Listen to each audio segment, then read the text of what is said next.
welcome, welcome, welcome. We are on episode 2 of our week this week. We did our chat the other day with Juliana about virtual co-ops, which was pretty awesome. And now it's time for us to discuss book club. And I am just going to say that the other day I went in to type my notes. So Amanda and I kind of have a shared Google Doc where we dump our notes in there and stuff like that. And I went in there to print my document because I'm old and I like having a physical piece of paper in front of me. And I went in there to print it and I could feel Amanda rage typing into the document as I was looking at it. And I was like, okay, I'm going to have to wait to print this for a little while because this is going to go on for a while. All right. And I'm going to say it wasn't unjustified at all. Right? So to put it out there, right?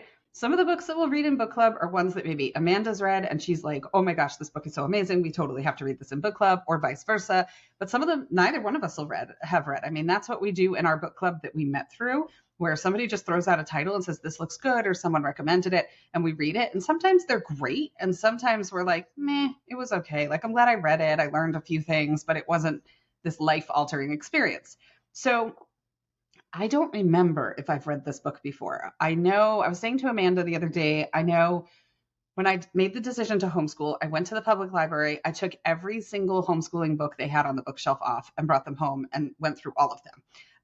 And in the beginning, I was going through them with a fine-tooth comb. And then as I kept going through them, I noticed the themes were repeating again and again and again.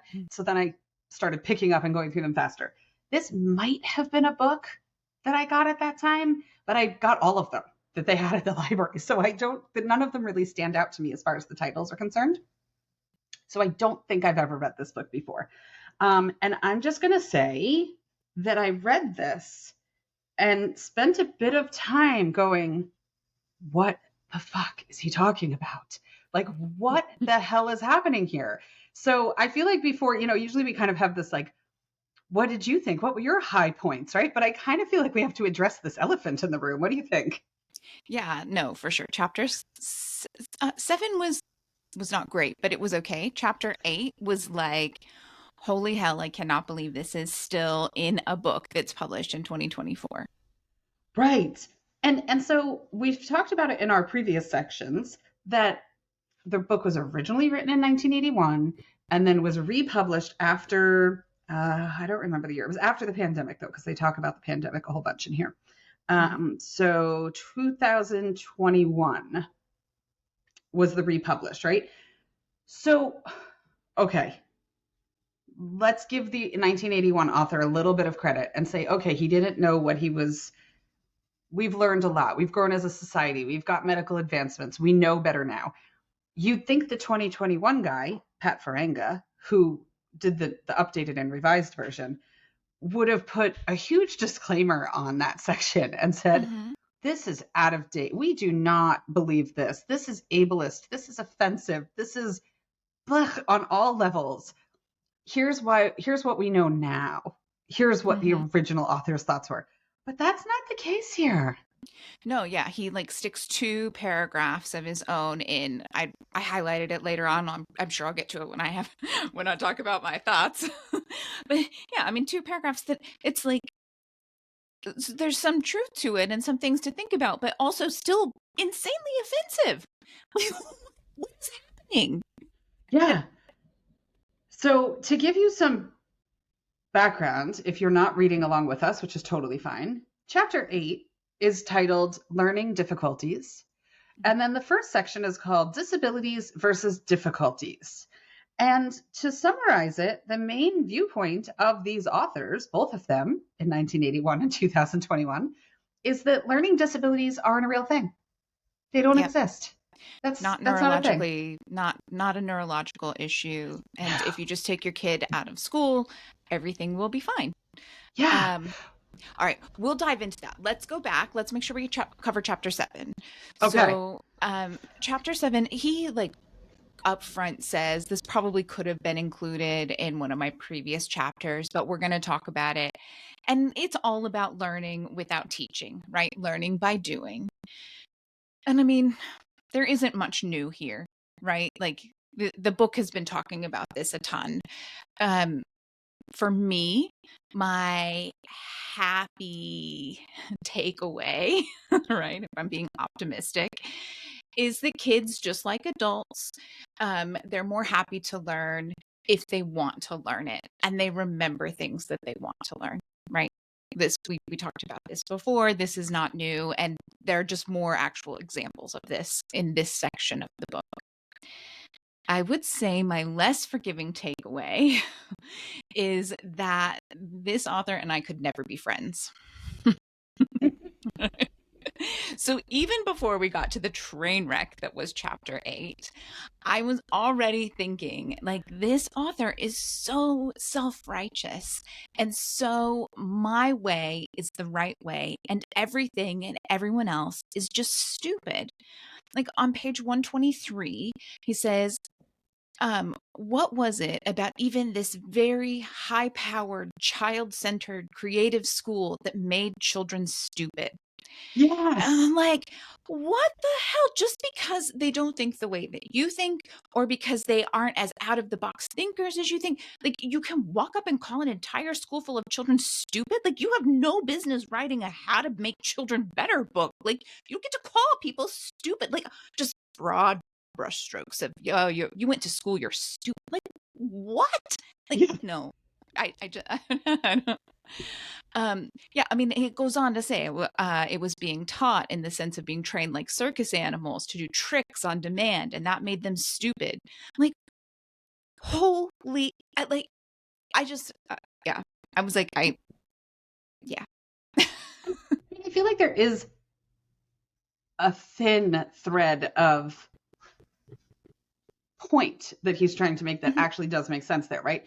Where, and we talk about testing in schools all the time, right? And how now, unfortunately, schools oftentimes teach to the test because their Mhm. funding is based on the test results.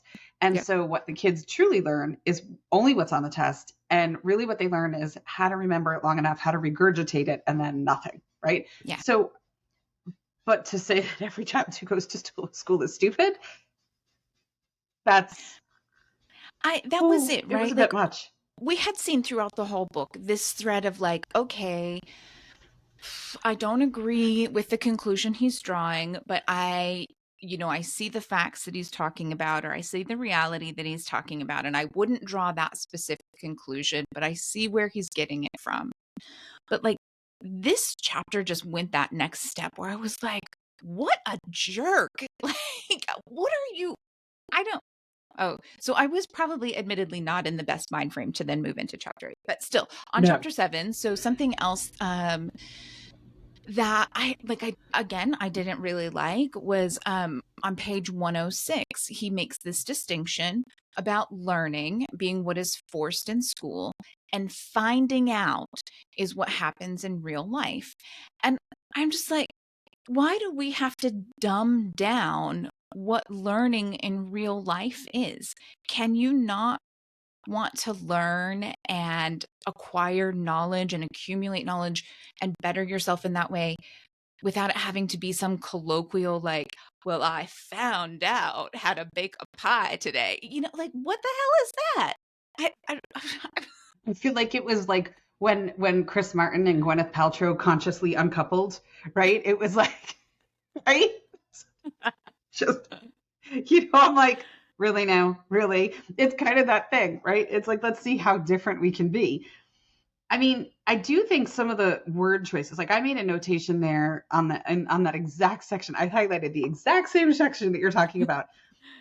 And I did think like we do have an aspect of word choices mattering because the word education has come to mean solely going to school or and then even it's interesting, I'm in some groups where there's a heavy UK homeschool parent presence, and to them homeschooling is not a preferred term because I believe, if I understand correctly from following the conversations in the threads, homeschooling is if you're doing like public school at home online, and home educating as if you are truly doing what we know as homeschooling.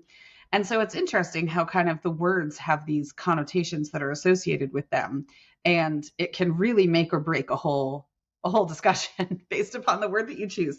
But yeah, finding out. I just feel like too, at some point we have to fit into the real world. So we are not the majority in most cases. Maybe there's some random place on earth where homeschoolers are the majority, which if there is, please send us a DM. I would love to move there. How cool would that be? But we are not the majority. And so when we write our transcripts or when our kids assimilate into a program or whatever, whether it's at college time or whether it's in high school and they're dual enrolling or whatever it might be, like you mentioned, your kid does programs through CTY and all that kind of stuff. The lingo they need to understand the lingo, because found out feels like I read it off the back of a cereal box kind of thing. Yeah. Yeah, when you have those conversations with people that are like, well, I, your beliefs are nice, but they don't trump science. They don't trump facts. Like these kinds of things, they matter. Yeah. Yeah, it was a bit rough. So, I mean, I did have some points that I agreed with in chapter 7, though. I will say that because people are like, why are we still listening to these two people trash a book? But I did have some points that I actually agreed with. Okay. For example, on page 98, about 2/3 of the way down, so there's this whole story about this child, this little child, who they get this kid a violin, and instead of formally educating her for the violin, they kind of just give her suggestions and show her through example and things like that. And at the end, it says, we were amazed how fast she learned to respect her instrument. And I was like, okay, great. And so it's funny because, like you were saying earlier, some of this stuff isn't new. It's not groundbreaking. We've read it in other books. We've read it in the beginning of this book. It's not groundbreaking, and yet it's still not the majority for so many people. Yeah. And so I have this kind of philosophy that I have trouble even putting into words. I think there's a thing from Spider-Man. I'm not a huge Marvel comic kind of person. So, but I think it's in Spider-Man where it's like, unto whom much is given, much is expected, or something like that. It comes from, I think it's a Peter Parker thing. And so I kind of have this thing that if you give kids this freedom and this empowerment and this trust, that they rise to the level of keeping it because they feel it and they love it. And it's not a carrot and stick thing. It's not a, you will lose this if. It's not even spoken. It's just a matter of they feel that sense of empowerment and then they kind of step up to that level in some way. And it's really hard for me to put into words, but I've seen it with my own kids that the more trust they have, the more freedom they have, the more they rise to that occasion, and the more I can trust them and the more freedom I can give them. And it's just been this really interesting kind of symbiotic relationship. So I did appreciate that line, because I feel like in a lot of conversations that I'm involved in surrounding homeschooling, there's so much push and pull, and there's so much yeah, just the kids are not empowered and they're not trusted and they're not treated in that same level of respect, that same pedestal that some might see. And so I liked that. I thought that was a pretty cool point, because even though it sounds basic and a lot of people read it and they're like, that's common sense. It is, but it doesn't seem to be the predominant way of interacting with kids in our society.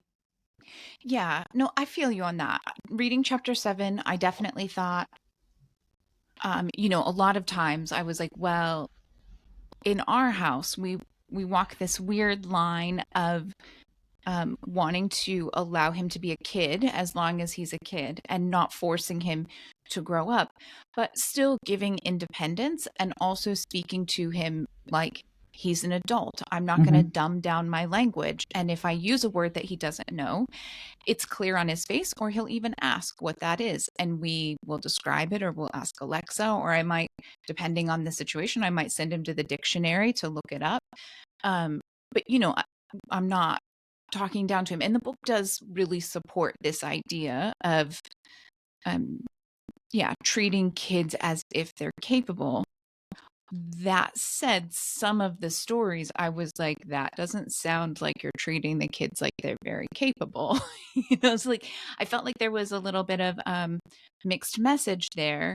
And I don't know how much of that is the difference of how things were in the 70s when he was thinking about all of these things and starting the first draft of his book, versus how they are now, or if I just don't know how everyone else parents. I'm not sure. I don't know where the disconnect is. Yeah, I can totally see that. That makes sense. Um, it's one of those things where it's like a leftover of it's a relic of children should be seen and not heard, Mhm. right? And so I feel like for us, weeding out that mentality entirely has yielded such incredible results. I mean, we have a family meeting tonight. It's a pretty big family meeting. There's a lot of big decisions on the table for discussion. The kids will be involved from start to finish. And they were given a heads up that the family meeting is coming so that they could bring ideas. And we're told, I mean, don't be ridiculous, right? But no ideas off the table. Whatever it is, put it out there. If an idea comes up that someone else has and it makes your tummy do a flip and you don't like it or you're nervous about it or you have questions about it, speak. It is a family meeting. Every single one of us in the meeting is able to share our thoughts, our questions, our concerns, etc. Because it's their life too. So Yeah. yeah. So I'm curious, in your notes that I can see, you have on page 101 about adults and ego. And I didn't mark anything on page 101. So I'm curious what you were thinking there. So on the top of page 101, it says perhaps the reason that so many adults, including I confess myself, find it hard to refrain from helping kids is that it wounds our egos to see how well they can get along without us.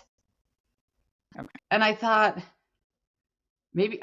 so it's funny because what did you say? You said he was self-righteous, right? So he's kind of just admitting, he's kind of just like, I mean, I'm so amazing. How could my kids ever thrive without me being involved in every step of their process?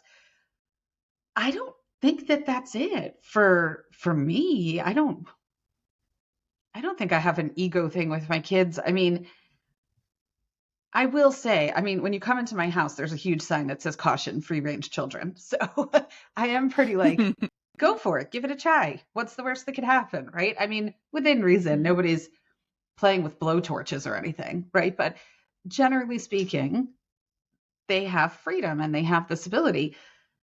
But I think if ever there is a time where I do feel this like need to jump in and interject, it's not because of my ego. It's probably more because I like things to be done at a really high level of success, or it's something that I enjoy. And so I'm like, I want to be involved. And then I'm like, wait, I'm not helping them if I'm involved and they can do this. Let them do it on their own. So, but I don't usually find that I really sat and thought through like 20 scenarios that I could think of. It was like, yeah, I don't think this would be that. This would be this. This would be this. This would be that. But I'm like, I don't think any of them are ego. So I found that perspective to be really interesting. Yeah, no, I can see what you're saying. We had a situation just yesterday that was one of those things, right? I can't remember exactly what the thing was, but he wanted to do something and I said, "Well, I think," and I gave what I, would do, and he was like, "I don't think so. I think it'll be fine my way." And I was like, "Okay." And he did it his way, and then he was like, "I should have listened to you. That really didn't work out very well. But at least I learned the hard way, but I learned." I'm like, Oh, "You're right." And sometimes you have to learn the hard way. But life is full of those, and I don't think it's ego. It's just people who are like, "Well, I've been there, I've experienced that, and I'm happy to share with you how how it went for me." And hmm sometimes people are happy, like, "Oh, okay, I'm happy to learn from your experience, and I don't need to experience that myself." And sometimes people are like, "I don't think so." And then they experience them themselves, and they're like, "Oh yeah, well, it happened to me too." Look. But yeah, I don't think it's ego so much. I agree with you. I think it was an interesting word choice. Again, back to the words we choose and how much they matter. Yeah. I mean, at least if he is, and you, when you're reading, he's using self-righteousness and he's like, when he's writing, he's going, I have a bit of an ego issue. You're like, oh, okay, that kind of lines up there, right? I'm seeing where this is all coming Yeah. together. So yeah, I had that one. Until the only other thing that I had from chapter 7 was on page 110. There was a whole thing that I really thought was really cool. So it actually starts on page 109. And it was this instance where the Santa Fe Community College was starting a young inventor, and he invented a teaching machine, which was basically like a digital multiple choice test. So there'd be something on the screen, and the kids would push a button for A, B, C, or D, and it would light up red if it was wrong and green if it was right. So it was basically multiple choice, but it was done digitally in kind of the early days of computers. This is the 1981 section. So there you have it, right? And the kids did it for a couple of minutes and they were like, oh, okay, this is interesting. And then immediately the kids said, what's inside the box? Let's open it. Let's figure out how it works. And they wanted to know how it works, which I thought was super cool. Then they thought, well, let's make our own cards. And so they started making their own cards, and they developed this own little structure among themselves. Like, well, if you play my cards, I'll play your cards. And they started doing that. Then one kid made up a batch that was a joke batch where none of the answers were right, just to see the reaction that he would get from the other kids when it didn't work properly. And so it became this whole thing. And it reminded me of when my daughter went to school only for kindergarten and first grade. She's 15 now, so it's been a while. And we lived in Florida. The playground at the school was sand. And she came home from school one day, so excited. Mom, we invented this new game at school on the playground. And it's been many years. But as I recall, what it boils down to was they would make a giant mound of sand, and then they would run and jump in the giant mound of sand. But, there were rules involved as far as like if you land here and if you go this high and you go this far and all that kind of stuff. And they developed this beautiful structure around the game. Loved it. Came home, her shoes were full of sand, but loved it. So, day 2, played the game today, had so much fun, this, that, the other thing. By day 3 or day 4, she came home so upset. Not upset, like she wasn't crying or anything, but she was, shoulders slumped, tone in her voice had dropped, and we're not allowed to play the game anymore. I'm like, oh, why? What happened? Somebody's going to get hurt, so we're not allowed to play it. Like, you're jumping in sand. Who's going to freaking get hurt jumping in sand? I mean, it's just the most ridiculous thing ever.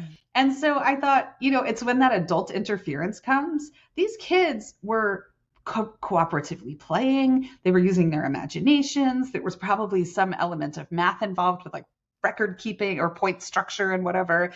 And then some adult was like, somebody's going to get hurt. What's going to happen? You're going to land on sand the wrong way? I mean, yeah. And the fact of the matter is, in another day or two, they would have gotten tired of it and made a new game. Exactly. And not demoralize the kids in the process. Yeah. So it was just, when I read that, I was like, oh, I totally remember this. I mean, she was so excited about it. And, and then it got taken away. And I just thought, why? Why'd you have to do that? They were doing everything we want kids to do, and they took it away. They were probably tracking too much sand inside, is my guess, all these years on. Yeah. I mean, imagine like 10 of them, and they're traipsing it in. But I'm like, you're the ones who built a playground with sand on it. Yeah, right. They make that like rubberized mulch stuff. Put that then if you don't want sand in the classroom afterwards. But it happened. And you know what? I mean, and here's the perfect example. She's been home all these years. Today, she finished up at the farmer's market, and she was vending there. And she had to wait a couple of minutes for her ride home because we were going here, there, and everywhere and all this stuff.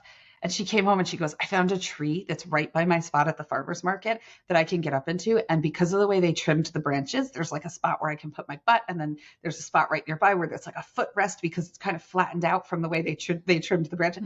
It's a 15-year-old kid. And she's still like, I climbed a tree, So having been removed from that environment where those things were always taken away, it's still there, which I love. Yeah. I mean, my kid really enjoys imaginative play. And I am pretty sure that if he was in a traditional brick and mortar school, there would be a lot less of that by now, right? He's going into 5th grade. Imaginative play and creating entire worlds, not just in your head, but around you, is not cool in 5th grade, right? So the fact that he's here, he's allowed to continue that, and it feeds into all kinds of other interesting pursuits for him, right? He creates things. He's always building things from Legos, free building. And right now he's writing a story, which is huge for him and our story in our world. And, just all those kinds of things that he probably wouldn't be doing if he wasn't allowed to continue to indulge in imaginative play the way that he does. Yeah. I can only imagine the bullying that sweet little soul Yeah. would be enduring if he was in that environment Yeah. and trying to be That's it. He himself. couldn't be. And we'd have to choose if that was okay or not. And we did choose, right? I did choose. I chose that it's not Hmm. okay, and that's why he's home.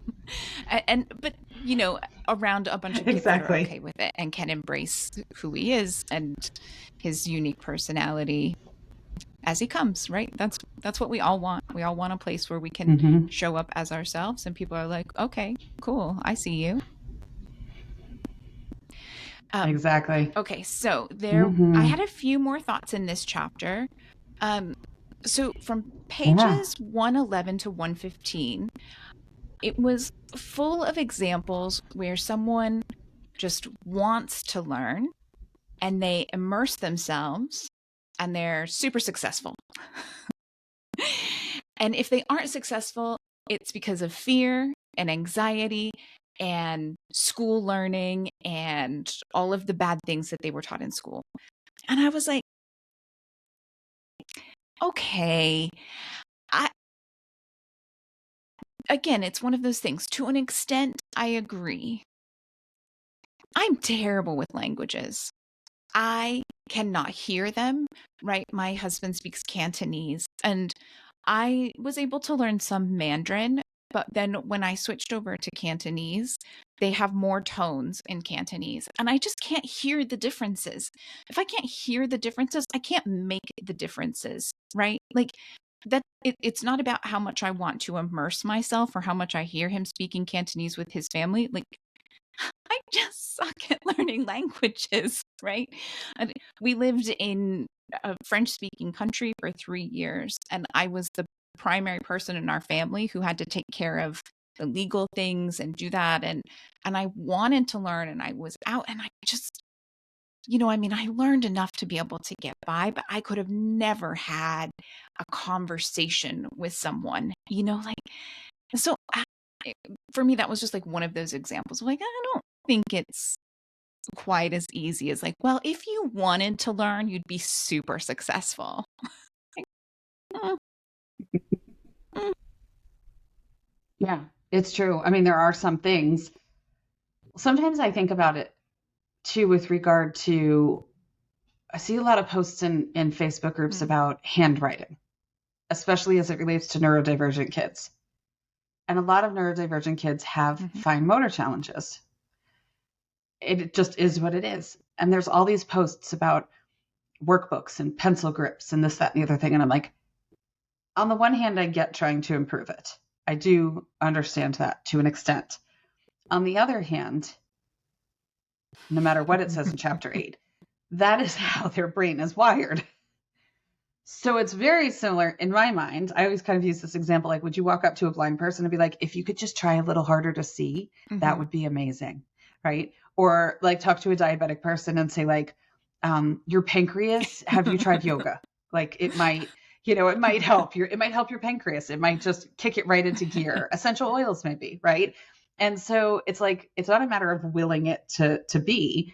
If the fine motor isn't there, it's really really challenging. And so with it's interesting because with one of my kids we let that go and just went full digital with all of the writing and anything that needed to be done fine motor. With another kid, because of his goals, we discussed it and he said, yes, I would like to pursue, trying to figure this out a little bit. Will it be amazing? Probably not. But will he make Yeah. improvements? Probably a bit. But I feel like sometimes there's that like lack of acknowledgement of a person's limitations. And that's kind of what we're seeing here in this section where it's like, well, if you Mhm. just try hard enough, you know, try harder. One day you might really be able to see. It's like, no, Yeah. I'm blind, right? Well, yeah, That's and not how I that mean, works. even further to your point, with the handwriting and the fine motor skills, for some kids, I know this because it's my kiddo, he has problems with handwriting, but it's not fine motor skills, right? He can draw amazingly. He passes all of the fine motor skill tests. It's actually a problem with the letters and handwriting, and it's in his brain. It's that thing. It's not practice your finger grip then get a different, like it's, yeah, again, to your point, it's not just we'll cure that right out of you, but that's jumping ahead. So in chapter 7, they have a story about teaching kids to read, or rather not teaching kids to read. And if you just leave them to learn to read on their own, they'll become great, competent readers. Your kids, a few of them were probably in school, right? In a brick and mortar school when they learned to read. How did you handle reading in your house? I'm curious. So it's interesting because I have 3 kids and they all learn to read completely differently. So kid number 1 went to a preschool in our town that was like the best preschool. And he went there, it was like Club Med of preschools. And I remember when he was 4 going into his pre-K teacher evaluation, and I didn't love his pre-K teacher. I loved the assistant, but the teacher was like a little bit much. I wasn't the only one either. So she sits me down and she's like, he's really struggling with the alphabet and this, that, and the other thing. And I was like, okay, well, like in relationship to the class, where is he? She's like, oh, he's like dead last in the class. And I'm thinking, oh, okay.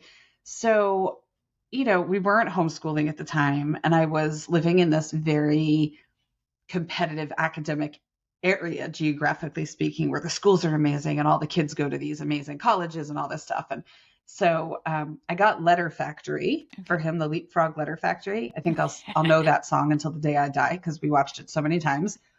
And he learned his alphabet and things were good. And then he went to school. He went to kindergarten the next year. And all of a sudden, I get a sticky note home from school just saying, Aiden can start taking AR tests. And I was like, what is an AR test? I have no idea. So I asked another parent and we would read together at home. We did a little Letter Factory, whatever. And so I walked away from that experience thinking, I did good, taught the kid how to read. Life is good. Great. Let's move on. Then my daughter came along the following year and teaching her to read. I do not drink just by choice. I am shocked I made it through that experience without taking up drinking because we would lay in her bed at night with one of those god awful Bob books, and it would be the word the, and she'd be like, and I'm like, in my head thinking, oh my God, it's been the on the last 9 freaking pages that the word the was written. It's still the word the. Like, oh my gosh, I would walk out of her room at night like shaking. I was like, this child is never going to read. P.S. She can totally read, so it's fine. So then the interesting thing was when we decided to homeschool, my youngest came home after pre-K 3 at the school. I was working, and so I stopped working and I took them out of school. And I thought maybe I should just send him for like a year or 2 just so somebody else could teach him how to read. That felt really insurmountable to me because I hadn't done it from scratch. What I realized in teaching Astrid how to read was that I never taught Aiden how to read. Aiden taught himself how to read. And so I was like, oh, okay, that's why that felt so easy because I didn't actually do it. He did it. With her, we worked on it at home. And then with my youngest, I did what unschoolers do, and I waited for him to be ready. And I waited for signs that he was ready. So one summer we were on a road trip, and he said, the next time we go to the grocery store, because we were remote camping most of the time, the next time we go to the grocery store, can I have a notebook, please? I said, yeah, sure. What do you need a notebook for? I'd like to make words. And he would sit in the car and just make words. And he spelled them all out phonetically, how he thought they should be spelled. And so most of them weren't spelled properly, but he was making words. And then next thing I knew, we'd be traveling and doing stuff. And he started reading signs. And I was like, oh, the kid's reading signs. Look at that. And he just read, right? It just happened. And so it probably happened about a year later or a year and a half later than most people would feel comfortable with, but he just did it. And so, and still, I mean, he's 12 and he reads brilliantly. He's been reading since he's 7 or 8. But part of what I think slowed him down a little bit, to be honest, was I was sharing a story the other day about how I gave him audiobooks like mad because his insatiable need for content was more than I could really handle with 3 kids under the age of 4 at one point. So I started just giving him constant audiobooks to listen to. And he was reading 4th and 5th grade books when he was 4 years old. through audio. And then to sit down and read a Bob book or Biscuit Goes to School, he was like, why the heck would I want to read this? I'm reading The Mm-mm. Count of Monte Cristo. He was like, why on earth would I want to read Biscuit Goes to School? And so I think that was also part of what kind of delayed him a little bit, was he couldn't read the level of interest and depth that he wanted. And so he was like, well, I'll just listen to stuff then. And so his reading came organically, and then it all leveled out and it was all fine. But it was interesting that all three of them learned Yeah, in a different ways. completely You, different way. for your youngest kiddo, that's a pretty Montessori style, to start with spelling words phonetically and not worry about whether or not they're getting them spelled correctly. And then once they are feeling confident in that, then to start looking at the actual rules and how you spell correctly. That's we experienced that when we did Montessori kindergarten. So for us, learning to read was I have a few things on that, right? So I have said before, we did Montessori kindergarten. We hadn't done any kind of formal schooling or education kind of stuff before kindergarten. And we decided that the Montessori school was a great transition from just play-based learning at home into, a little bit more structure, but still a lot of play. The one downside with that school was that he was one of the few new students coming in. That school, you start there at 18 months and can go up through third grade. So for him to come in at kindergarten, he was coming into a classroom of 5 to 7-year-olds, and he was considered kindergarten, but the system is not exactly the same at a Montessori school. And so they had a requirement that he be able to read to start kindergarten there, because he was going to be in a classroom full of older kids and kids who could read. And I was kind of like, oh, crap, we got to get on that. I will say that when I was in university, I had tutored kids who were struggling with reading and with math, both in the small rural town I was from and in inner city schools in Chicago, where I went to university. And I had learned at that time the basics of phonics. I did not know very much about phonics because I did not learn to read with phonics. But in tutoring, that was the thing. They wanted tutoring in phonics. And so we did super basic phonics instruction the summer before he was supposed to enter kindergarten. And he had his phonics down. He could read the basic Bob books, but he wasn't reading anything else. And I was like, you know what? I am fine with that. Like, he's going to go into that classroom and there's going to be peer pressure. The other kids are going to be reading, and suddenly he's going to be like, oh, well, I want to learn how to read. And to some extent, that is how it happened. I would say beyond that, when the pandemic shut down the schools and he got sent home, I wanted him to get a little bit more and better reading instruction, but he was past what I knew about phonics at that point. And so I just signed him up for the Hooked on Phonics, like, online thing. They were, especially during the pandemic, they were running this promotion, like $1 for a month. And he only needed a month, but he did a month of this online game of phonics. And it was all of the, the compound letters that make up special sounds and things like that. And his teacher actually sent me a message like, he's made huge leaps in reading. What are you doing? I'm like, I signed him up for an online game. Sorry.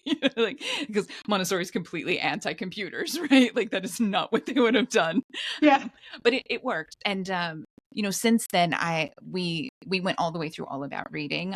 I'm a huge proponent of teaching phonics. I think, if you're going to teach reading, please teach phonics. It helps so much. Like, this idea of like teaching kids to memorize the shapes of words to learn what a word is like, it's ridiculous. And it is a thing. It's a thing. And it's happening. Like, public school teachers were taught that as part of their curriculum for how to do. And so now there's a big push now to try to get back to they call it the science of reading. There's actually a really great podcast on it. Maybe at some point we'll dive into that in our regular podcast.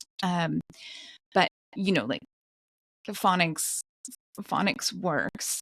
And all of those crazy rules all of those crazy things that you're like, I have no idea why that word sounds that way. Like, for the most part, it can be explained in phonics if you actually learn all of the rules of phonics for the English language.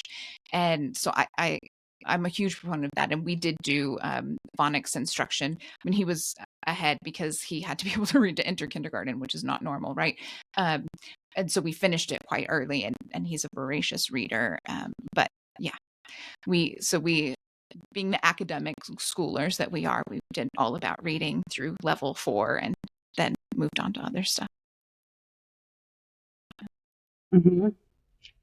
Yeah, so you didn't just let him soak it up like a sponge and let him read Yeah, I mean, cereal he boxes got to around the read house. whatever he wanted, and we bought a ton of books. But there was a lot more structure around the fact that I wanted him to learn how to read, right? And part of that is my husband does not read, to the point that our Should we clarify that he can read? He does not read for pleasure. Okay, there we go.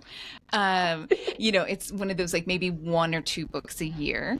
And so, oh gosh, I don't know, probably 2nd or 3rd grade, our son started bringing him books of, like, this is an easy book to read and it was really good, right? Or this has really good history in it. Like, I think you should read this, Dad. And in fairness, my husband's like, I actually much more enjoy reading these, stories that are written like young adult history, or, like kind of period pieces, but they're not these big, thick, heavy things. But I think that, a huge part of that is English is not his first language. He moved to the United States when he was 10, and he got put in an ESL program where, he was taught to read, but he wasn't taught phonics and he those kinds of things. Like, he just doesn't, it's not easy for him to actually just sit down and enjoy, just absorb it. And so for us, it's it kind of underpins this idea that, like, if you learn how to read, you can actually enjoy reading more, and the earlier you do it, the easier it is. Mm-hmm. That makes sense. I could see that. I could see that logic playing out then. Yeah, I like that. I thought of something while you were talking and it's gone, but that's what happens. Did I mention at the beginning that I've had a stressful week? Yeah. So the thoughts, they're coming and going at a pretty fast pace, apparently. All right, dare we dive into chapter 8? Yeah, sure. Let's do it. Okay. All right. I mean, the basic concept, I don't even know how deep we have to go into this, except to say that it's completely ridiculous. The author, so first off, the one thing that I got was the use of quotation marks to kind of offset things. There was an episode of Friends years ago. Were you a Friends fan? So there's an episode, Joey is kind of among the friend group. Mm-hmm. He's the not so smart guy, right? That's kind of his shtick. And at one point, he discovers using air quotes as a tool of irony, but he does it completely incorrectly all the time. Mm-hmm. And that's kind of part of the humor of that episode. And so there's a huge number of quotes that are used in this book when he's talking about disabilities being real, quote unquote, real or perceived and this and that. And it comes across as really kind of passive aggressive to me. Like, oh, like I can see his eyes rolling when he's like, these people with their real diagnoses. And I'm like, no, they actually are diagnoses. Yeah, no. It's on page 126. Go ahead, sorry. I usually get angry insistences that learning disabilities are real, quotation. Yeah. Quote unquote. That is to say, built into the nervous system of children. Here are some of my reasons for thinking they are not. Like, mm-hmm. Okay, I highlighted exactly what you just read, and then in the margin wrote, yeah, no. Literally just all I wrote. And then he goes on, and I'm reading the remainder of 126 and all of 127, and I literally wrote in the margin. Now, mind you, it's written in, this is a 1981 section. So he's talking about backwards reading. And I'm looking and I'm like, what on earth? And finally I wrote in the margin, I go, is he claiming dyslexia is not a real thing here? And that was my next note in the margin.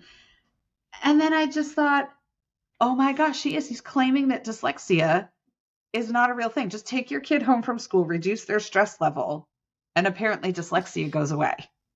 Yeah. What on Yeah, and earth? it doesn't matter. Like if they see the letters backwards, it doesn't matter because it's the same as when you draw a dog. A dog might be pointing one direction or it might be pointing the other direction, and letters are the same. And I was like, and he kept using P as the example. I'm like, that's not true. Then you've got a Q.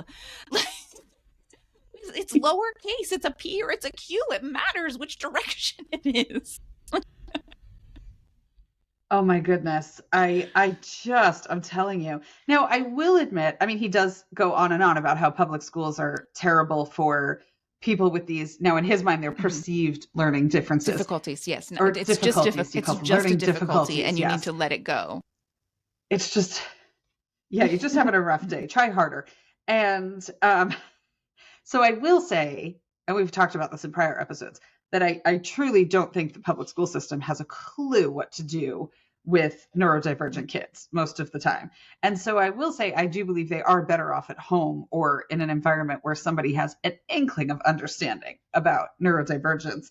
But I mean, a couple of pages later, he uses his air quotes again with Mhm.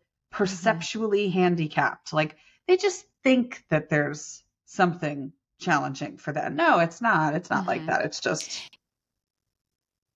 just change your mindset. Maybe meditate a bit Yeah, and right. dyslexia I will go I away. have also mentioned previously in other episodes that I am disabled, and it's one of those things that's been the case for a long time, and we live in a super ableist society, so it's hard to. It took me many years to get to the point where I could say that, right? It was always like, "Oh, what do you do?" Like, "Oh, well, I'm a stay-at-home mom," or these kinds of things. Like, and I am a stay-at-home mom, and I love doing that. But the reality is, I'm disabled, and I couldn't hold down a full-time job if I had to. Like, it just couldn't happen.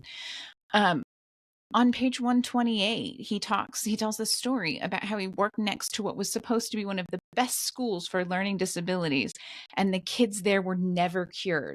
So clearly, like, they weren't disabled. And I'm like, what the fuck kind of ableist BS is that? Like, you're not disabled to be cured. You're freaking disabled. Like, end of story.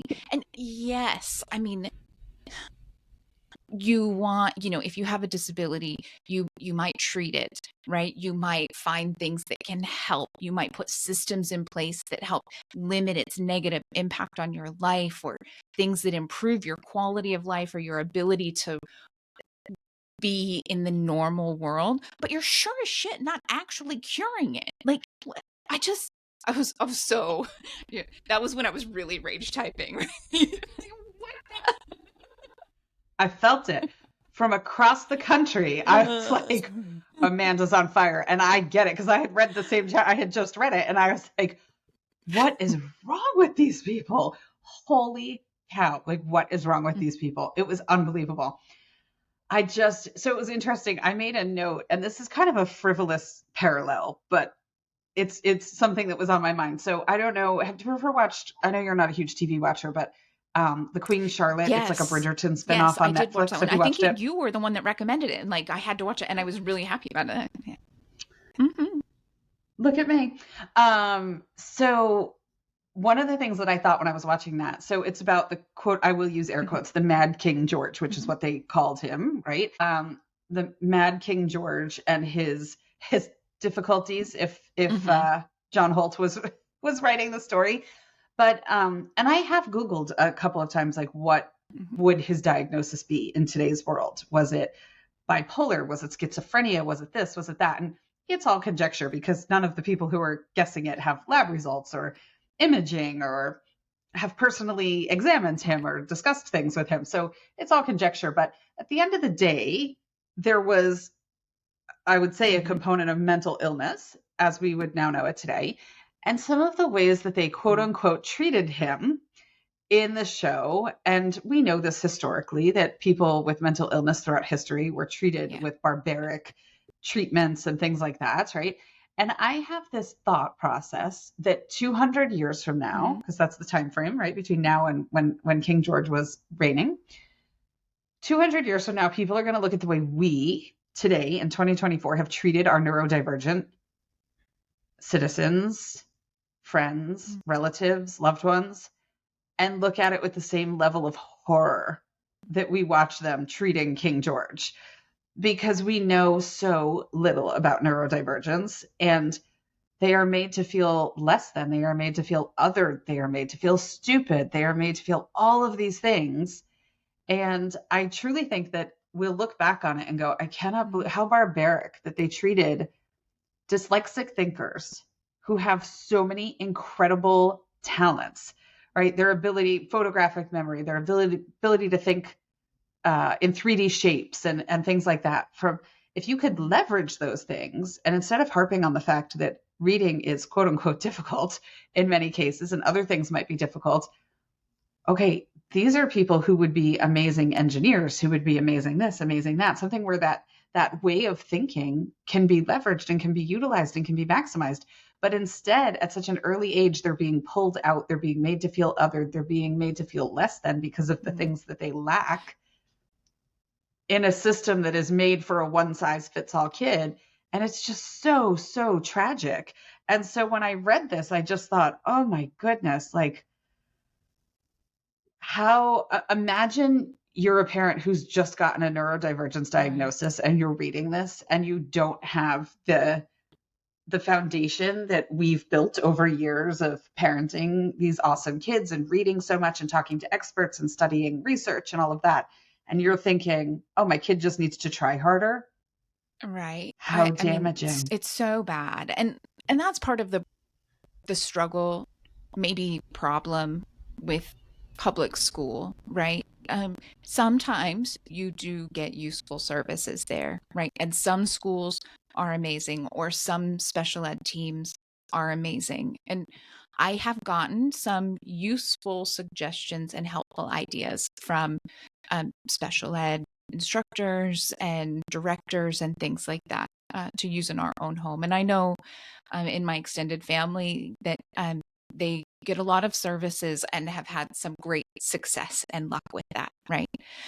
But an example like dyslexia, you're totally right. How much time do they spend trying to force the kid to be able to read the right way instead of utilizing all of the technology we have to allow them to access the information in an appropriate way and to output information in a way that other people can understand, and then focus on the things that they're good at using all of this technology that we have at our fingertips. And it's like, oh, well, but they're in a regular classroom, so they can't have all of the text read out loud to them, and they can't dictate all of their work into, speech to text software.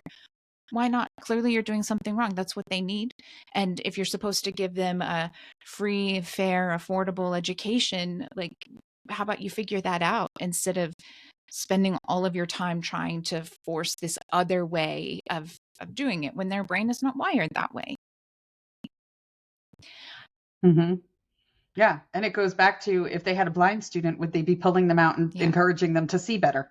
Right? If you just try something new, it might start to come together a little bit for you. Like, that's not, let's visualize how you're going to see. It is. I think that will help. Exactly. Go back to your California I can statements, right? Yeah. I can imagine myself learning to see.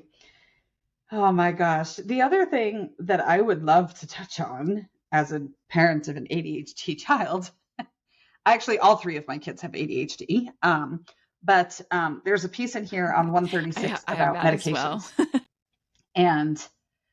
Well. And I understand part of what he's saying, and then part of it is because I'm sure he thinks ADHD is just a completely made up thing, and this, that, the other thing, right? Like, oh, have you tried not giving them red food dye? Yes, of course we've tried that. You know what I mean? Like, move on from the red food dye. We've tried everything. Okay. But what's really interesting is it talks about medication use.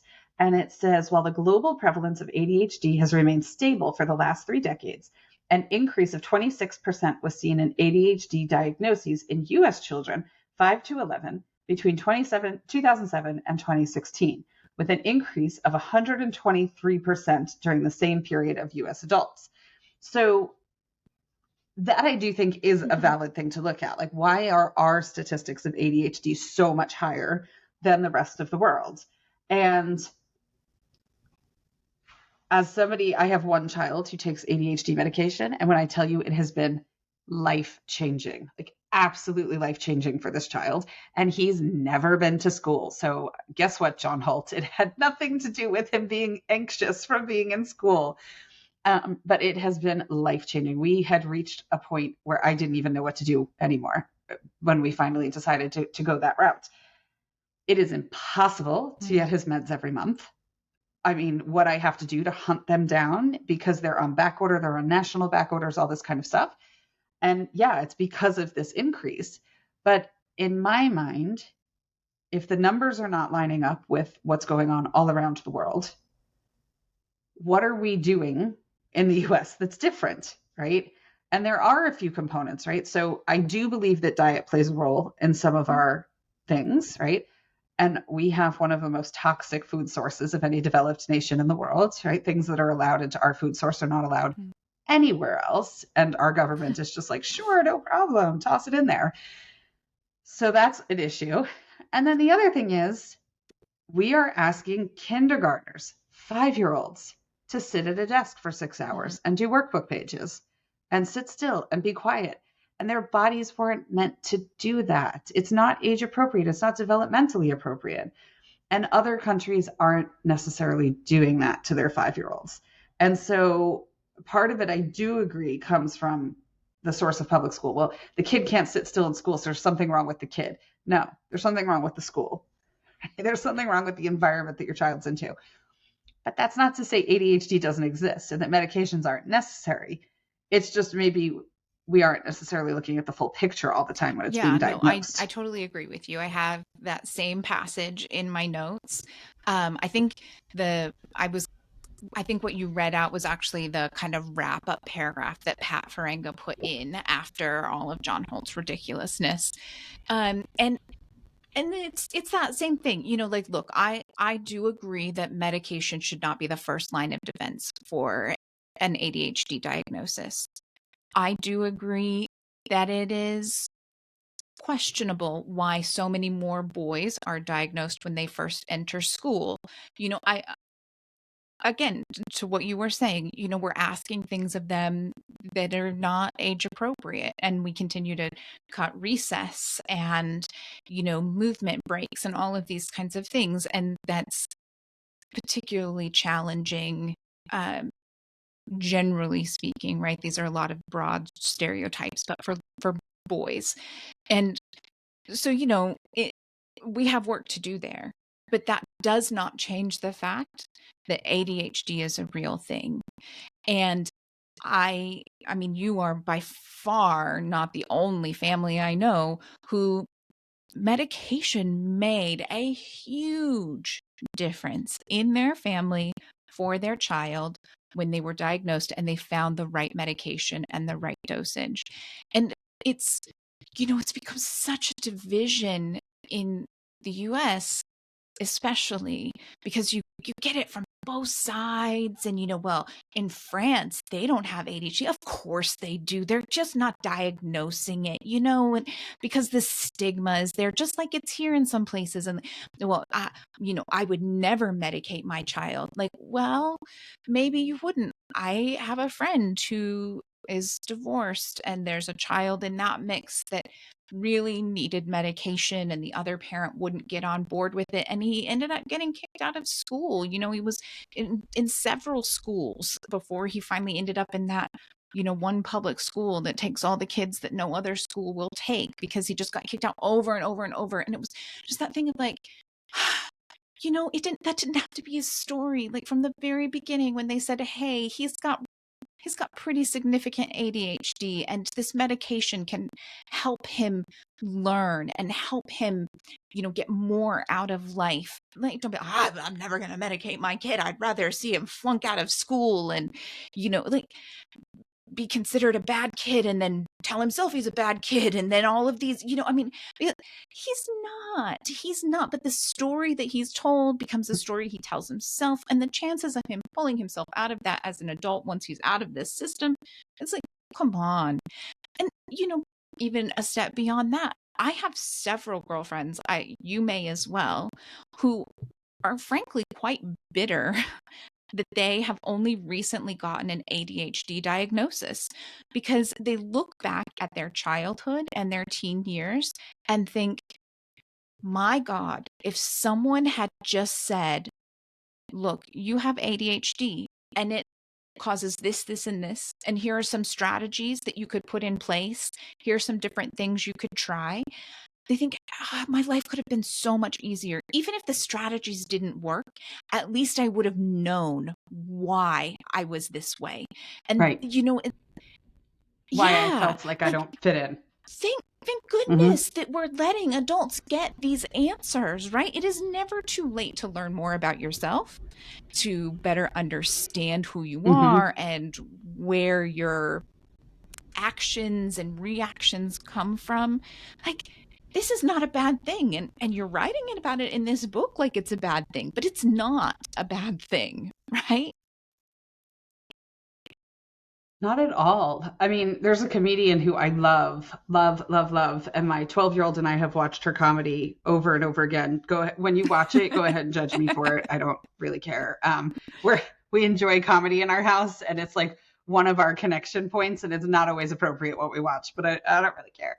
And so there's a comedian, Hannah Gadsby. She's from Tasmania in Australia, who was diagnosed as an adult autistic, and talks about this scenario when she was in school where she was truly invested in this lesson about prepositions, and but she was just on a different wavelength than everyone else because her brain operates differently than everyone else, and she's asking questions, she's really engaged, she's interested, she's trying to figure it all out, she's puzzling it out, she's asking questions, and the teacher just finally gets Mm. so annoyed and kicks her out of class. And she says that was not the last time that I got kicked out of class for reasons I had no idea why. Like, I had no idea why I got kicked out of class. I was genuinely wanting to learn about prepositions, but she was just on such a different wavelength, and the teacher wasn't on her wavelength. I was Hmm. just getting so frustrated, you know? And so she's like, having these answers and knowing why I'm on a different wavelength than everyone else has been so Hmm. empowering for me. And it's really fantastic. There's a lot of talk about neurodivergence in her comedy special on Netflix called Douglas. It is absolutely amazing, on every possible level. I love that show. But yeah, having those answers is huge. I myself would love to get diagnosed because as I've gone through this path with my kids, there's quite a few diagnoses that I've realized that I've missed along the way because girls are Oh, tremendously yes, so underdiagnosed, much or so because females, it looks different. right? It looks different. And also, they are raised and conditioned to mask. And so they mask it so To much please, better. I have exactly. a good friend who, it was a really hard, it was a hard road for them because they were saying, like, our daughter, she's amazing, but there's something going on there. And, the school goes, no, no, everything is fine. No, no. And finally, they got that diagnosis, but they really had to push so hard for it because even now, if you are not educated on it and you don't know that it can look different, it often does look different for girls and women. You, you, Hmm. I could go on and on, right? As a disabled person, I could go on and on about the importance Yeah. and need for self advocating in our medical system. But yeah, it looks different. It's so hard, but so valuable to actually know, right? Knowledge is power, whether it's health knowledge, knowledge about learning disabilities, mental health things, or picking up a book and reading and learning that kind of stuff. Like, knowledge is power, full stop. Or picking up this book and being like, you're freaking crazy. Yeah, Shut up. Right? Like, but what is this wrong with book you? and John Holt comes up all the time. There All the are time. true believers and people who really idolize John Holt and what he did for homeschooling. And I feel like it is so important to understand this book and where he's coming from, because if you don't know this, you can't have a conversation with those people and find out for sure where they're at, and maybe help them see that there's a little bit more out there, right? If you are truly just homeschooling in the John Holt way, you may be missing some things that your kids really need. And hopefully that's just a Yeah. matter of not realizing that there's like the next level of resources, right? John Holt, he was revolutionary in what he was doing for homeschooling and thinking about kids as independent individuals who should be valued, right? This was pretty new wave thinking in the 60s and 70s when he was putting this together, right? Book publishing doesn't happen quickly. The book was published in 1981. He wasn't thinking about this for the first time in 1981. So, there's nothing wrong with taking things from that and from appreciating what he did for homeschooling. There is something wrong with refusing to acknowledge all of the new data that we have in the last 5 decades. Absolutely. Yeah, I would have put, like in the pharmaceutical world, they have those black box warnings on certain drugs that say like, dangerous, that needed to be on the beginning of 8, read this as an antiquated work of fiction. But no, instead you get all the way through it thinking, what the hell? And then at the very end, he's like, and I agree. Check. I was like, oh my gosh, what just happened to me? I'm having an out-of-body book experience. And that was it. The last note that I made about this chapter was that they end it with 2 stories about a learning difficulty that involves mixing up right and left and east and west. And I'm like, first off, like, are those even real things? Like, I mean, I won't pretend to know everything about every learning disability, right? We have a few specific diagnoses that I've spent a lot of time reading up on and learning about. So it's possible that there's a learning disability where not like issues with right and left and east and west are like big predominant problems, maybe. I mean, but I don't know. It doesn't seem necessarily true, but it felt to me like it was like this one last, like, let me throw out these 2 ridiculous things so I can just really trivialize the whole idea of learning disabilities, right? She's just sitting here laughing. She can't even talk. She's just I can't. Yeah, sorry. I forget that people are listening just on audio. I can't. I did not make a single note or highlight from page 137 on. And I think that's to your point that I was literally just sitting there reading it going, what the hell is he talking about? Like, what on earth? Why are you rambling? Right? It felt like one of those family get-togethers where the crazy old uncle goes on and on about something that you're like, that doesn't. Okay, sure. I live in South Carolina, and there's a whole bunch of people that think that Disney World is moving to South Carolina because of issues with the governor of Florida. And I'm like, I literally just stand there and nod. And I'm like, like specifically to this little tiny island that's a barrier island off the coast of Charleston that has traffic flow issues with like the handful of houses that are on it. And I'm like, you genuinely think that they're moving Disney World? Like, okay, great. Like I can't even engage. I just go, that's going to be great. I'm super excited. State resident pass, sign me up. Right. I can't even, it's like that level of crazy, Like, yeah. I can't. Mm-hmm. So, all right. Well, our next section of reading will be chapters 9 and 10. And here's hoping it gets back on the rails. 9 is children and work. That'll be interesting. And 10 is homeschooling in America. So, I mean, maybe it's like a retrospective. That'll be interesting to look at and see. We'll see. The one thing I can promise you, okay? The one thing I can promise you is our next book club selection is called Normal Sucks by Jonathan Mooney. I have read the book already. It's amazing. And the author of the book, I know, is dyslexic. I'm not sure. I don't recall off the top of my head. I'm looking at my bookshelf really quick to see. I actually have 2 copies of the book because I lost one and purchased it again and then found it. So now I have 2. That's how that works, isn't it? Always. Yeah, it's under something, so I can't grab it.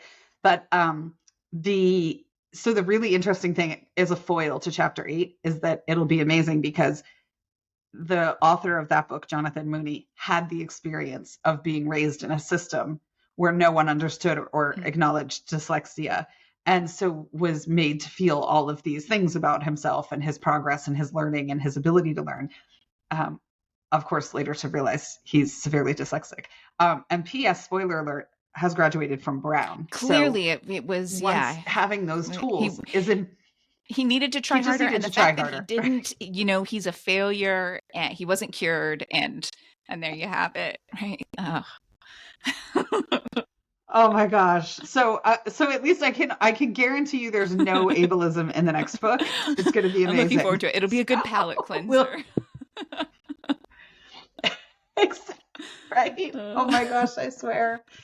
All right, everyone. Well, if you're reading along, 9 and 10 are up next. If you're not reading along, you saved yourself a lot of stress and aggravation in chapter 8. Just be thrilled you didn't read chapter 8.